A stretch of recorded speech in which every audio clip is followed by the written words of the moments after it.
Hi friends, welcome to KPB Coding Hub. In last videos, we covered up to pattern number 32.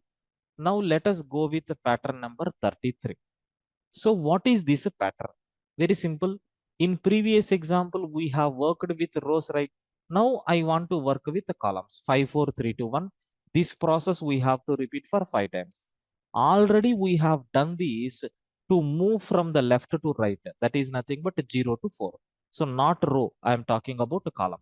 Now we have to write the same code here also to print the values from reverse direction. We have to change the column values. For reference purpose, I'm going to take this particular program. I'm going to take this particular program. If you run this program, you can see it is printing from 1 to 5. But we don't want 1 to 5. We want from 5 to 1. So don't disturb row because you can see here we are working with columns, not with rows. Okay.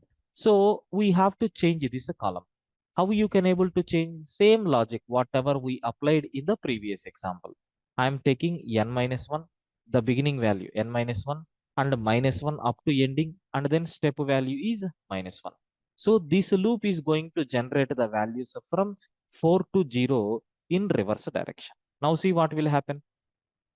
If I am giving input as a 5, instead of printing 1, 2, 3, 4, 5, it is printing the data like 5, 4, 3, 2, 1 in this style. This is the way how we can able to print the pattern in this style, sir. I think you people got very clear clarity how we can able to generate this kind of pattern, right? Thank you.